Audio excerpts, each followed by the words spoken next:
Ang ating pong message ngayong umaga is called Don't Lose Heart. Ayan. Sa Tagalog, ito yung bilin sa atin ng Panginoon. Sabi niya, huwag kayong panghinaan ng loob. You know what, church? I realize, sabi ko nga po sa inyo kanina, parang ang problema hindi nauubos, no? Na-realize nyo rin ba yon? Parang hindi pa tapos yung isa, nandyan na naman yung panibago. Sabi nga ni Paul, we are pressing on every sides. Diba? So, hindi rin naman nauubos yung blessing ng Panginoon. And I realize, in the context of this message ngayong umaga, the heart of the problem is our heart. Kaya magkakaroon tayo ngayon ng tawag dito, heart, idadiagnose natin yung puso natin. Baka magkaroon pa tayo ng heart transplant ngayon. Amen. Kasi really, the heart of the problem is our heart. So samahan niyo po ako. Please join me first in reading yung ating sermon text ngayon. Ito po ay makikita natin in 2 Corinthians chapter 4, verse 16. In English version, sabi po dito, therefore, we do not lose heart.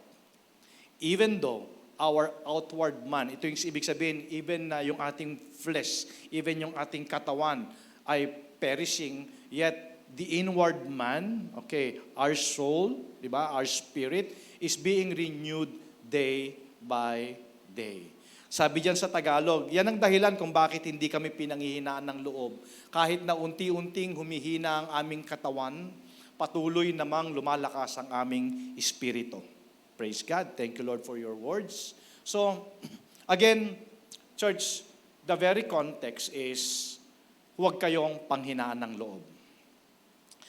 Again, I also realize na kaya marami mga taong nag-give up dahil dumadating sila doon sa point na talagang pinanghihinaan na sila ng loob. Siguro pwede rin natin sabihin na parang nawalan na ng gana. Tama? So, pero napakaganda po na merong habilin ang Panginoon para sa atin sa araw-araw as we walk yung journey natin kay Lord. Kasi talaga ang hirap talaga. Sabi nga, we are in this world. Pero buti na lang, we are not of this world. So, not everyone who smiles is okay. Hindi lahat ng nakangiti, yung katabi mo, pangiti-ngiti lang yan, pero hindi lahat okay. Pag tinanong mo, kumusta ka? Okay lang. Pero okay ba talaga? Diba? So not everyone who smiles is okay. Si tatay, yan, si tatay, mga tatay, pangiti-ngiti lang yan si tatay, pero talagang hindi nyo alam kung ano yung kabigatan. Si nanay, si ate, si kuya, even si bunso. Diba? If you're a cell leader, a pastor, lahat tayo nakaka-experience nung season na para bang gusto mo nang mag-give up.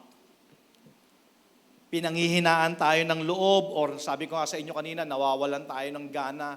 At ito yung pakiramdam, church, na walang pinipiling edad. No? Mapayut ka, dumadating ka doon sa season na parang nawawalan ka na ng gana, pinanghihinaan ka na ng loob. So, kapag napagod ang physical natin, pag itinulog mo yan, kinabukasan, pag kumpleto tulog mo, refresh ka na. Pero pag ang puso ang napagod, kahit kompleto ang tulog mo, paggising mo, pagod pa din ang puso mo. Amen? So really, the heart of the problem is the heart. Pero, church, dahil si Jesus, our Savior and our Lord, siya yung head ng body. Di ba? Ng body of Christ. Sabi ng Bible, He's the head. So dahil siya yung head ng body, ramdam niya tayo. Tama ba? Sa ating pong church, siyempre pag merong nasaktan, masakit sa atin yon. Sa katawan natin, pag sumakit ang ngipin, pakiramdam mo, sumasakit yung buong katawan mo. Ganon din po sa body of Christ. So, dahil nga si Jesus, yung ating head, So ramdam niya yung ating kalagayan. So, some people are carrying silent battles. Katulad nga po ng sabi sa inyo kanina, yung katabi mo, pangiti-ngiti lang yan, hindi mo alam kung anong pinagdadaanan yan. Maaring siguro itinatago niya lang yung pain, di ba? Na sa totoo lang, magaling tayo mag-pretend. Magaling tayo magpanggap, di ba? Kaya pag tinanong mo, kumusta ka na? Okay lang.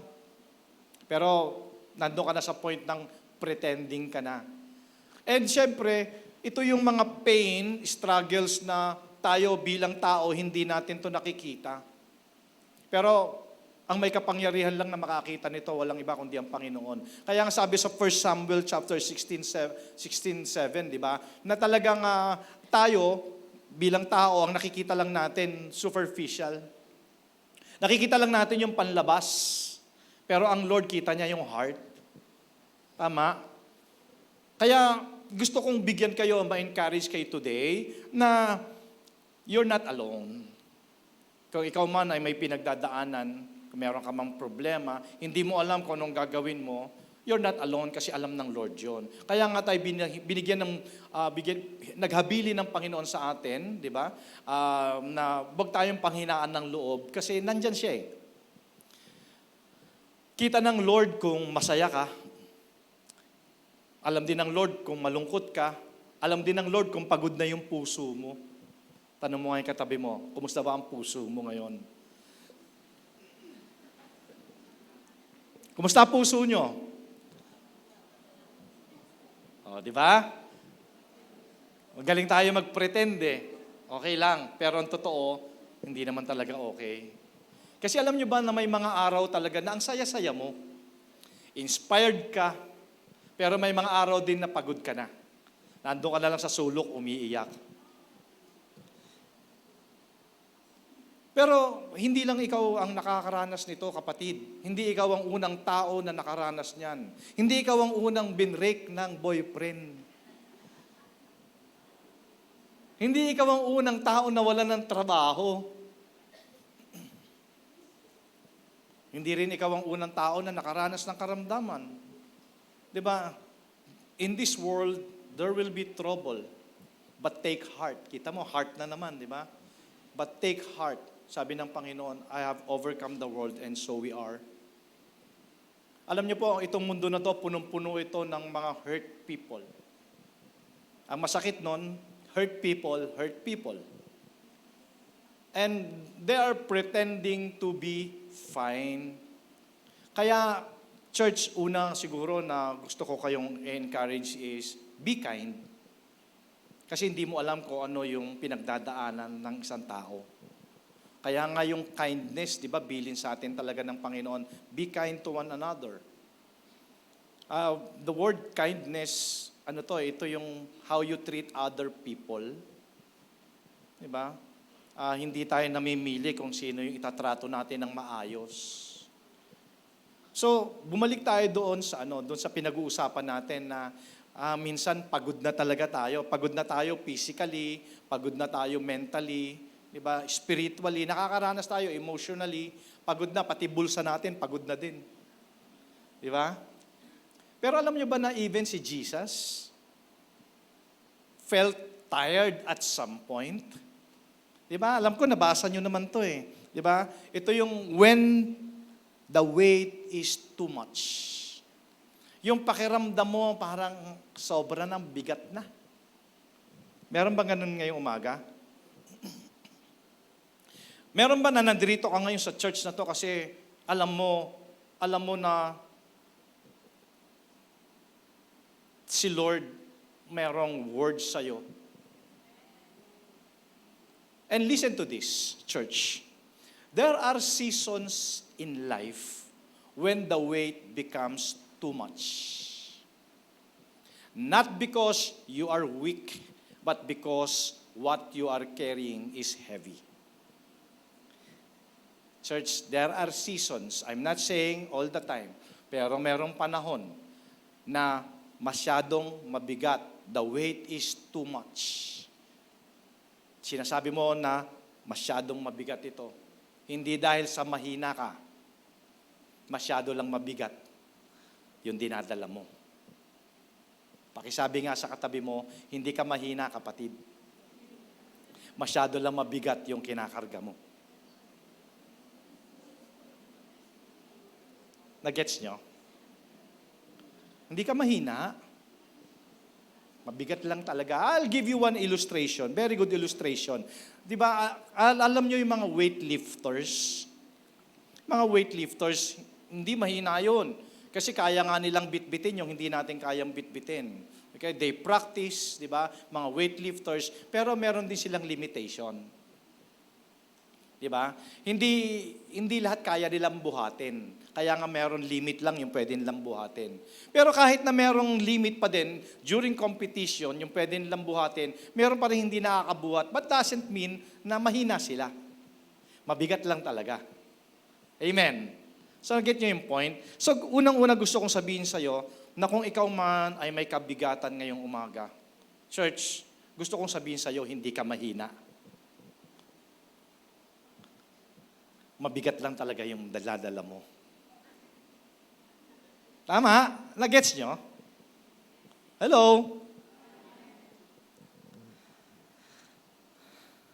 Pero ano ba ang sabi ng Bible? Kung meron tayo mga kabigatan, na gusto ko ulit i-remind kayo, in Matthew chapter 11:28 says, Jesus said, "Come to me." So merong invitation. Kung meron tayong kabigatan, minsan kasi hindi na natin alam kung ano na gagawin natin eh. At pagka pinanghinaan na tayo ng loob, doon na nagsisimula that we are tempted to give up, to quit. Pero may invitation si Lord, sabi niya, "Come to me, lahat kayo ng mga nabibigatan." Nasa Kanya yung kapahingahan. Amen? Kaya nga, sabi ko po sa inyo kanina, church, ramdam tayo ng Lord. In Hebrews 4:16, pag binasa mo yung Hebrews 4:16, makikita mo doon talaga na ramdam tayo ng Panginoon eh. Kasi ang nangyayari kasi, kaya mas lalo tayong nabibigatan, mas lalo tayong nahirapan, kasi pinipilit natin. Pinipilit natin kargahin. Ang sabi ng Bible, di ba, ramdam tayo ng Lord in Hebrews 4:16 and 1 Peter 5:17 says, casting all your cares. Di ba? So kung meron kang mga kabigatan, meron kang mga alalahanin, meron kang mga problema, pwede mo namang ipasa kay Lord di. Kaya niya bitbitin yun. Di ba? Hello? Amen ba yon? Kasi ang problema, sa totoo lang, pilit natin kinakaya. Na meron namang invitation ng Panginoon sa atin na ipasa natin sa Kanya.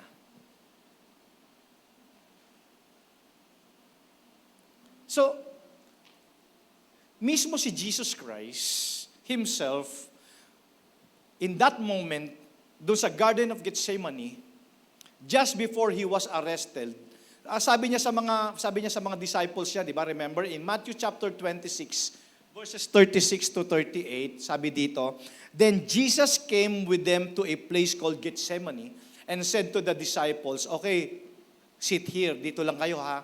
Pupunta lang ako doon, magpe-pray ako."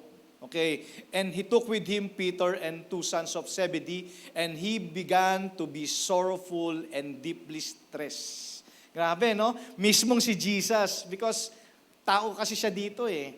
So, kaya nga sabi sa Hebrews 4:16, ramdam niya tayo kasi pinagdaanan niya to. Dito, sabi dito, He began to be sorrowful and deeply distressed. Then He said to them, "My soul is exceedingly sorrowful, even to death. Stay here and watch with me." So ito hindi niya sinabi to casually. Sinabi niya to because something was pressing on Him. Ito yung that moment yung nararamdaman niya. Okay, kaya nga He went a little further, sabi ng Bible, and He began to be sorrowful and deeply distressed. So hindi ito ordinaryong pressure, church. He was at the weight of what was ahead of Him. Di ba ganun tayo, di ba? Nape-pressure tayo, talagang hindi na tayo napagkakatulog, di ba? Kasi ang dami nating mga iniisip na mga problema. Pero hindi lang pala tayo nakaranas ng ganun.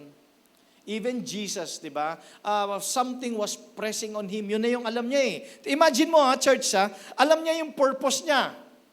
Bakit siya nagkatawang tao? Alam niya kung bakit siya nandito. Pero grabe, I don't think this is just an ordinary problem. Kaya nga in Matthew 26:39, yung prayer niya, di ba? Father, if it is possible, Lord,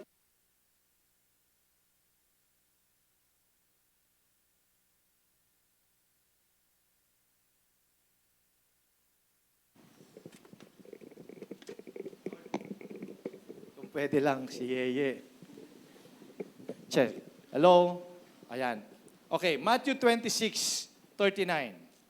Sabi ni Jesus to sa prayer niya, Father, if it is possible, let this cup pass from me. Nevertheless, kung ano pa rin yung kalooban mo, yun ang mangyari. Sino dito yung nagpipray ng ganon? Lord, baka naman po pwede. Huwag na lang itong mangyari. Diba? Pero siyempre, Lord, kung ano pa rin yung makakabuti para sa akin, kung ano pa rin yung nakakalugod sa'yo, your will be done. Diba? Ang alam niya. Think about this. He knew why he came. He knew his purpose. He understood his assignment, yet he still felt the weight. Diba? The weight is too much. Kaya, church, listen to this. Kung si Jesus nga, naramdaman tong kind of weight, possible bang maramdaman din natin yon? So, if it's possible na mararamdaman din natin yon, church, huwag mo i-condemn yung sarili mo. Diba? Kasi minsan, naririnig mo, ikaw mismo, from your mouth, wala, hindi ko na kaya talaga. Hindi ko na kaya. Yes, ako, alam ko yon. Even yung, di ba, ito, segue lang tayo, no? Even yung mga bisyo, di ba? Talagang ang tagal mo nang pinagpe-pray, pero ikaw mismo talaga nahihirapan ka talagang i-give up. Di ba?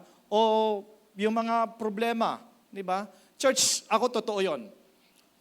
Sa dami din po ng mga taong na-encounter ko, totoo yon, mahihirapan ka talagang i-give up siya. Kung gagawin mo yan sa sarili mo. Pero kung hihingin mo ang tulong ng Panginoon, kakayanin mo yan. Amen? So kung ano man yung pinagdadaanan natin, pinagdadaanan mo today, yes, kung sa sarili mo, even if the weight is too much, hindi mo talaga kakayanin yan. Pero kakayanin mo yan dahil kasama mo si Lord. So there's nothing wrong, ibig sabihin, there's nothing wrong with feeling the weight. Kasi totoo naman, the weight is real. Di ba? Totoo naman, di ba? The weight is real. So if you are in a season when you feel that the weight is too much, where the pressure is heavy, where you are tired, discouraged, and unsure, don't stop there. Alam niyo kung bakit? Kasi nandyan ang Panginoon. Yung real strength comes from God. Hindi po magsisimula yung real strength by trying harder. Kasi yun naman talaga yung nagawa na natin in the past. Diba? We tried harder. Pero ganun pa rin. Kaya nga, invitation ni Jesus, come to me, all of you who are heavily laden. Kayong mga nabibigatan, akin na.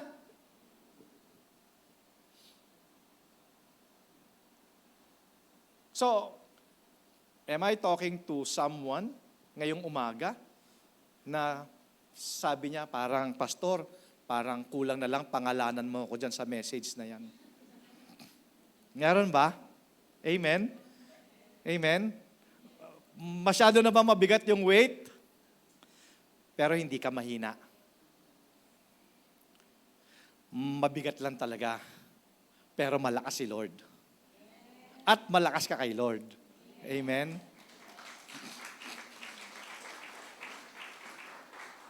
So the real strength comes from God, not from you trying harder. Because the same Jesus who felt the weight, siya rin yung source ng lakas natin. Diba? Kaya ano dapat natin gawin? In Hebrews chapter 4 verse 16 says, we should come boldly to the throne of grace. Pag sabi ditong boldly come to the throne, talaga hinihintay niya tayong lumapit talaga sa Kanya, that we may obtain mercy and find grace to help in times of need. Diba? Kailangan na natin ng tulong, huwag tayong mahiyang lumapit sa Diyos. Diba? Kasi minsan nahirapan tayong lumapit talaga sa tao, pero kay Lord, huwag kayong mahiyang lumapit. Siya nagsabi nito eh. Sabi, you should come boldly. Pag sinabing ka ng boldly, parang huwag ka na mag-alinlangan pa, huwag ka na magdalawang isip pa. Nandyan ang Panginoon, naghihintay lang sa'yo. Kasi you know what, church? I also believe na ang relationship natin, di ba, sabi nga natin, personal yung relationship natin. Because we have a personal relationship with God, naniniwala din ako na in this life talagang partnership eh. Partnership talaga. A little of us and more of God. Ang gusto lang naman ng Panginoon is sabihin natin sa Kanya. Ang gusto lang naman ng Panginoon is lumapit tayo sa Kanya. Di ba? Magpakumbaba tayo. Di ba? Kasi, church, in this life, I also learn na in this life, kung gusto mo talagang magtagumpay, kung gusto mo talaga na makabangon, anything, tanggapin mo sa sarili mo that you need help. Kasi maraming mga bagay sa life natin that you can't do it alone. Kaya nga, no man is an island. Di ba? Maaring siguro may mga bagay na kaya mong gawin sa sarili mo, pero kung walang basbas ng banal na spirito yung ginagawa mo, hindi magtatagal yan. So, tanggapin mo sa sarili mo na kailangan mo ng tulong ng Diyos at kailangan mo si Lord. Amen po ba yon? So, church, and it always starts with humility. I-humble talaga natin ang sarili natin sa Lord. Sabi dito, we should come boldly. Imagine, sabi nga kanina may invitation, come to me. Dito naman boldly. Huwag ka na magdalawang isip pa. Diba? Go to the throne of grace para makuha mo yung help na kailangan mo. Because God is gracious. Amen? So kapag sinabi mong God is my strength, ibig sabihin nun, church, yung help is not far from you. Grace is not distant. Strength is available. Di ba? Kasi ipinipilit natin sa sarili natin, we're trying harder. And then at the end of the day, nakita natin, ganun din, lumala pa. So instead of hiding your struggle, dali natin kay Lord. Diba? Boldly with confidence. Hindi naman nakakahiya na magsabi kay Lord, gusto niya nga yun eh. Instead of pretending you are strong, humingi tayo ng strength sa Panginoon. Instead of carrying it alone, lean on Him because God is the one who sustains. God is the one who gives grace. God is the one who will carry you through what you feel and what you cannot survive. Mga kapatid, walang anak ng Diyos. Dapat. Walang anak ng Diyos at Kristiyano. Dapat na mahina. Dahil ang lakas natin, si Lord. Amen? Kaya nga mayroong sinasabi na na a never surrender Christian. So yes, maaring you feel the weight, pero you will not break under it. Because the same God who strengthened Jesus, our Father, that moment, will strengthen us, will strengthen you now. And you will come through this. Malalampasan mo yan. Church, it's proven and tested. Naniniwala ka ba malalampasan mo yan? Tapikin mo yung kitabi. Sabihin mo sa kanya, hindi magtatagal yan, malalampasan mo yan. Of course, not by your strength, but by His grace. Amen? Grabe, ganun ba tayo magtiwala sa Panginoon? Dapat ganun, church. Dapat natututo tayo. Hindi tayo pumupunta sa church, hindi tayo nagbabasa ng Bible, hindi tayo nagpe-pray, dahil nakasanayan lang natin. Alam natin, meron tayong personal relationship sa Panginoon. And that relationship is partnership. Di ba? Merong sabi ang Lord, ito ang kailangan mong gawin, anak.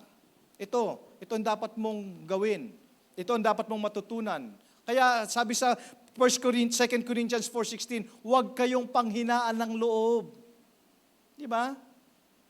Therefore, we do not lose heart even though our outward man is perishing, yet the inward man is being renewed day by day.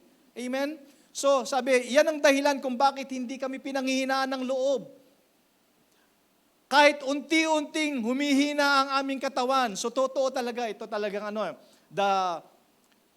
the spirit is willing, the flesh is weak. Patuloy namang lumalakas ang aming spirito.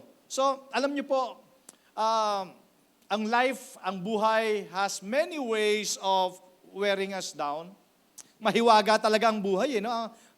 Totoo talaga yung kantang may hiwaga ang buhay. Di ba? Pansin mo, responsibilities grow heavier and heavier. Para sabi ko sa inyo kanina, hindi natatapos, no? Hindi pa nga tapos tong isang to, meron na naman paparating, diba? Bodies grow older, yung ating mga physical na katawan, nangihina. Challenges stretch out, tapos yung strength natin nawe-wear out. At times, it may feel as though we are slowly losing energy and momentum. Yet, Apostle Paul reveals a remarkable truth in 2 Corinthians 4:16. Sabi niya, while yung ating outward life may experience decline or pressure, pero yung inner life can grow stronger every single day because our God specializes in renewing people from the inside out. Diba? Lagi tayong pinalalakas naman ng Lord lagi. So, the reality of life's pressure, hindi naman natin dinideny. Church, even the Bible, even Apostle Paul sa sinulat niya, Apostle Paul did not deny the reality of hardship. Sabi ko nga po sa inyo kanina, totoo naman eh. Sige, bigyan natin ng time. Pag-testimonyhin natin sa harap dito, pagkwentahin natin kung ano ang mga problema ninyo, baka hindi tayo matapos. Tama? Kaya hindi naman dinideny ng Bible. 'Di ba? In 2 Corinthians 4:8 sabi nga, we are hard pressed.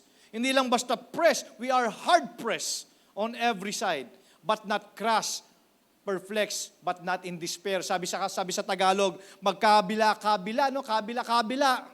Hindi pa tapos, nandiyan na naman. Sinisiil kami, ngunit hindi nagigipit. Naguguluhan kami, ngunit hindi lubos na nangihina. So, church, alam ng Lord yung ating kahinaan. Alam din ng Lord yung puso natin. Alam din ng Lord yung pinagdadaanan natin. Alam niya kung masaya ka, alam niya kung malungkot ka. Pero, let me remind you, the Christian life is not immune to difficulties. Hindi porke cell leader ka, hindi porke nagmi-minister ka, hindi porke matagal ka ng Kristiyano, hindi dahil pastor ka, wala ka ng mga difficulties. We are not immune to trials, stress, even disappointments. And physical limitations are part of human experience. But Apostle Paul introduces a powerful perspective shift. Diba? Na yung external conditions, magtaasan man ang presyo ng gasolina, magtaasan man ang presyo ng bilihin, di ba? Magkagulo man sila doon sa Senado. External conditions do not determine internal strength. Amen? Because greater is He that is in me than of this world. Di ba? Yun eh, mas malakas yung nandun sa loob kaysa kung ano man yung mga external condition na yan. Because God is with us. Wow. And it's a perspective shift. Na kasi kung titingnan mo talaga yung nangyayari sa paligid natin, panghinaan ka talaga ng loob. Tama? Panghinaan ka. Pag tiningnan mo yung lalagyan mo ng bigas, paubos na. Matitingnan mo yung laman na rep mo, tubig na lang. Huh? Habang yung mga napapanood mo sa TV kumakain ng pork chop, ikaw ketchup na lang. Oh Lord. Pero, it's a perspective shift. Yung kondisyon sa labas, hindi niya na-determine yung lakas na meron ka sa loob. Wow, amen. So while the outer person faces pressure, the inner person can be continually renewed by God day by day. Ito yung sinasabi ng Bible Yung secret of inner renewal, yung spiritual renewal happens when the soul stays connected to God's presence. Yun talaga mga kapatid Kasi marahil siguro habang nakaupo kayo dyan, so paano marirenew yung strength ko? Well, isang sikreto para ma-renew yung strength natin, well, dapat lagi ka nasa presensya ni Lord. Amen? Hindi yung lagi mong iniiwan si Lord. Do not disconnect. Siya yung source ng strength So, just as the body needs daily nourishment, di ba, meron kang breakfast, meron kang lunch, merong merienda, merong dinner, merong late night snack, ano pa? Midnight snack, at meron pang pasundot-sundot na snack. Di ba? Kasi ninonourish mo yung physical mo. Because that's what your body needs. And so, the spiritual needs also regular time with God. At yun yung magpapalakas sa atin. Diba? So, wag mong i-disconnect yung sarili mo sa Lord kasi siya yung source ng strength. Diba?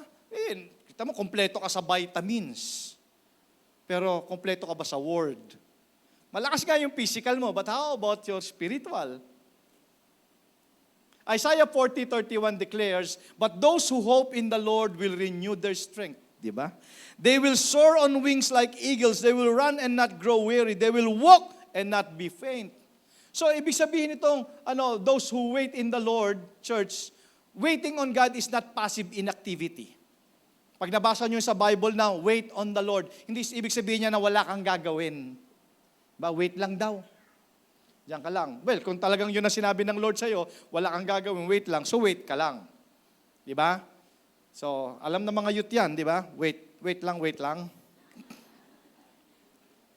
Pag sinabi ng Lord na wait ka lang, pero the reality is, waiting on God is not passive inactivity. It is the intentional practice, intentional practice of drawing near to Him lagi. Maya-maya, araw-araw, madalas. Drawing near to Him through prayer, worship, and His Word. Yun para tayo ay laging malakas. Yung ating inner person, laging malakas. Yung puso natin healthy. Kaya ito yung sinasabi ng Bible na delight yourself also in the Lord. Talagang pupuwersahin mo talaga yung sarili mo mag-pray. Pupuwersahin mo yung sarili mo mag-worship. Pupuwersahin mo yung sarili mo talaga magsamba. Mag-church. Kasi kung hindi mo pupuwersahin yung sarili mo, meron pupuwersa sa'yo na huwag mong gawin yan. Amen? The devil is always there. Pinupuwersa ka. Huwag ka mag-pray.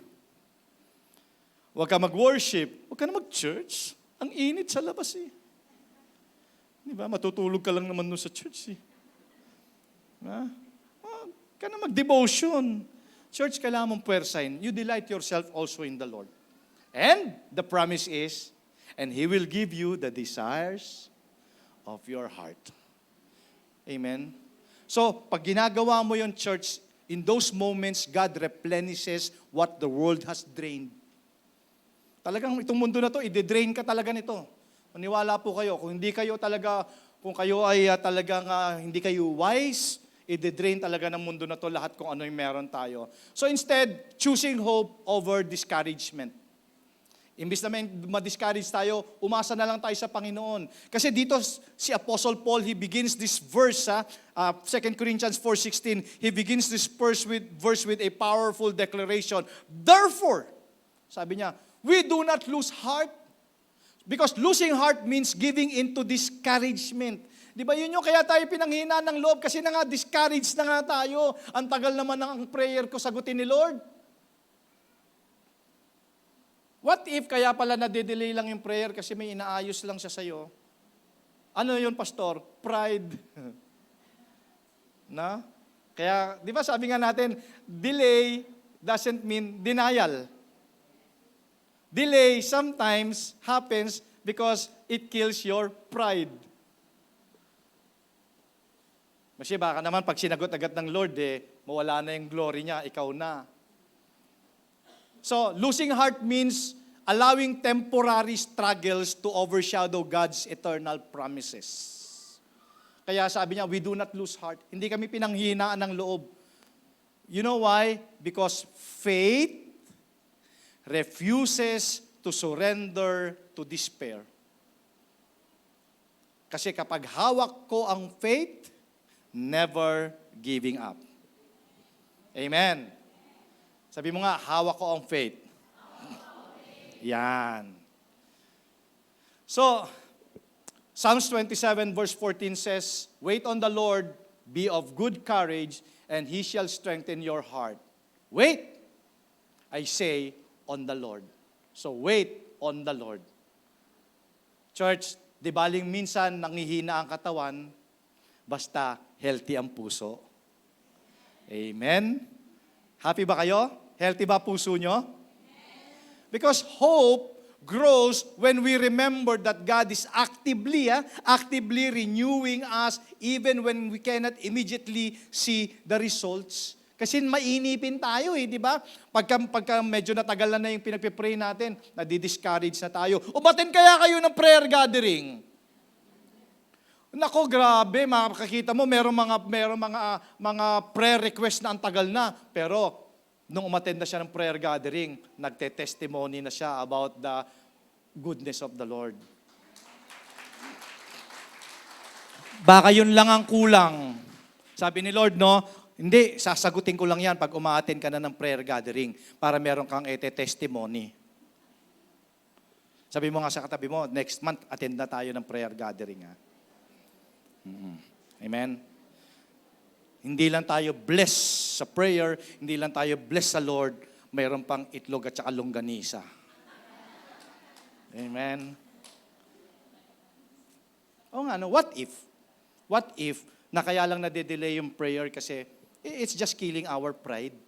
Kasi baka, why killing pride? Kasi baka iniisip na ng heart mo, hindi mo kailangan si Lord Di ba? Nagmamalaki na yung puso natin. Hindi, kaya ko to. Hindi ko kailangan si Lord. Yung church na yan, yung prayer gathering na yan, para lang yan doon sa mga pastor. Evangelism, yung LTP, para lang yan doon sa mga magpapastor. Hindi sa akin yan. You're not aware, pero yung heart mo nagmamalaki na. Pride yun. So, finally, life may bring seasons where the outward person feels tired. Tama ba yon? May season na nakakaranas ba kayo na pagod na kayo? Sa maraming bagay. Sa relasyon, pagod na sa mga problema, pagsubok, para bang stretch na kayo and worn down. But the promise of the Bible, the scripture is clear. God is renewing you from the inside. Every day in His presence. Lord God, salamat po dahil you're strengthening our spirit. Every moment, church, faith deepens your resilience. The world, iba kasi ang measure ng world di ba? Para tayo ay maging successful. Pero si Lord talaga, mini-measure talaga yung success by inner transformation. Napansin ninyo na unang inaayos muna ng Lord yung puso natin, unang inaayos muna ng Lord yung character natin bago niya ayusin yung kalagayan natin. Hindi niya, maniwala po kayo, hindi niya aayusin yung kalagayan mo, hindi niya unahin yan at hanggat hindi ready yung puso mo. So the God who renews your spirit today is preparing you for greater strength tomorrow. So lahat ng pagkilos ng Panginoon mayroong purpose.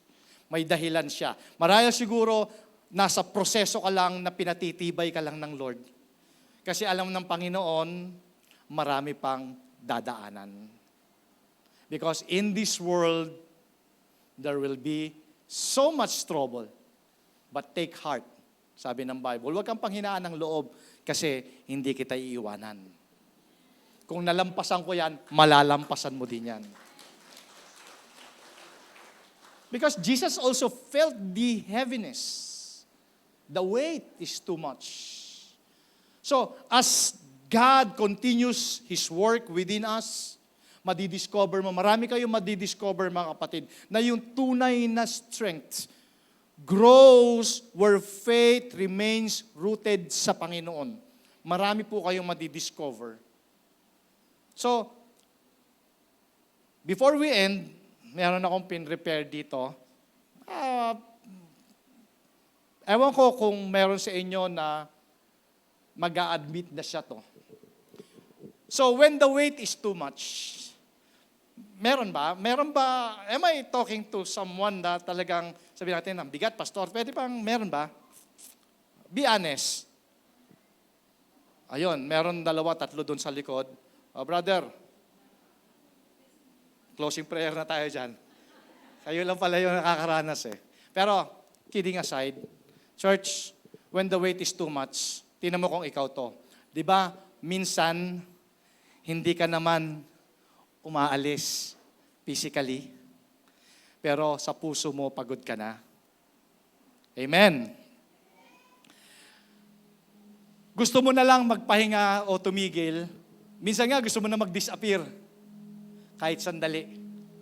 Pero alam mo, hindi ka pinili ni Lord dahil malakas ka. Pinili ka niya kahit mahina ka. At yung pagod mo ngayon, hindi sayang. Yung luha mo, hindi yan invisible kay Lord. Yung tahimik mong sinasabi, Lord, tulong. Kapatid, naririnig niya yun. Kaya kung nandito ka, nasa gitna ka ng pagod, nasa gitna ka ng pagdududa, doubt, nasa gitna ka ng kaya ko pa ba? Ito yung paalala ko sa'yo. Kailangan mo lang kumapit kahit konti. Kahit mahina, kahit paulit-ulit, kumapit ka lang kay Lord. Kasi hindi ka niya pababayaan. Kung hindi ka niya pinabayaan noon, hindi ka rin niya pababayaan ngayon. At balang araw, yung season na halos sumuko ka na, yun pala ang magpapatunay kung gaano ka kalalim magmahal kay Lord. Kaya huwag kang susuko, kapatid, dahil hindi ka nag-iisa at hindi pa tapos sa'yo si Lord.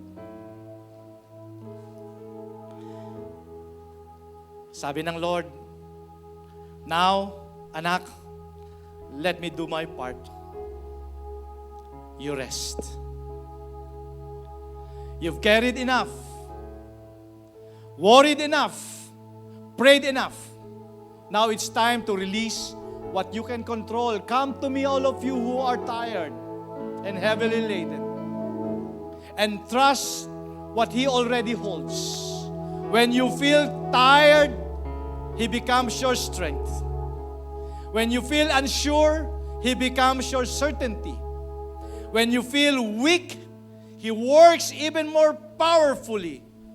Rest is not giving up. It's surrendering to the one who never fails. And while you rest, God is quietly working on everything you've been praying for. Anak, you've done your part. You prayed and cried already. Now, watch God to do His part. Be still and know that He is God. Stand still.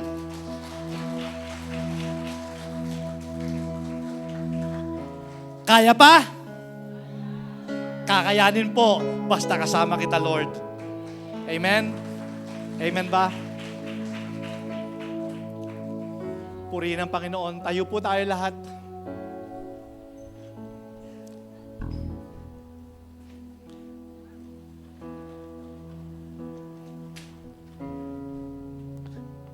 Of course, hindi natin dinideny yung kabigatan, pero God is here. kakayanin. Sabi mo nga sa katabi mo, kakayanin. Basta kasama si Lord. Amen.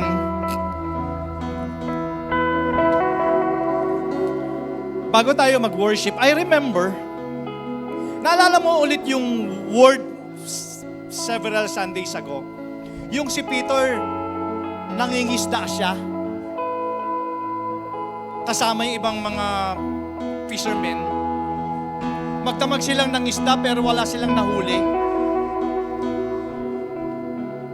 So, pero nung nag-step in si Jesus, bakit marami silang nahuli? So, church, the same net, the same boat, the same people, anong pagkakaiba nung nag-step in si Jesus? Marahil siguro in the past, mayroon tayong mga kinakaya natin sa sarili natin. Akala natin kaya natin. Pero we failed. Pero subukan mo now. Now, this time, try it with God. Try it with God. Church, sabi nga, you prayed. You've cried enough. You tried harder. But this time, try it with the Lord. Hindi ka bibiguin ng Panginoon. Sabi mo sa katabi mo, hindi ka bibiguin ni Lord. Hindi ka bibiguin ni Lord. Amen. Amen.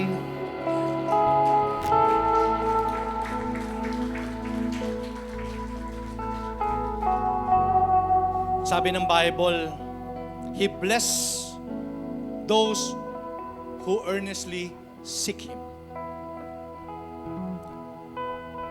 Wag mo nang subukan, church. Wag mo nang subukan. Maraming beses mo nang sinubukan na hindi kasama si Lord. This time, isama mo si Lord. Kaya even the weight is too much, alam ko hindi mo kaya. Alam ko, nando ka na sa point na gusto mo nang mag-quit o mag-give up. Pero ang bilin ng Lord sa iyo ngayon, huwag kang panghinaan ng loob. Do not lose heart. Do not lose heart.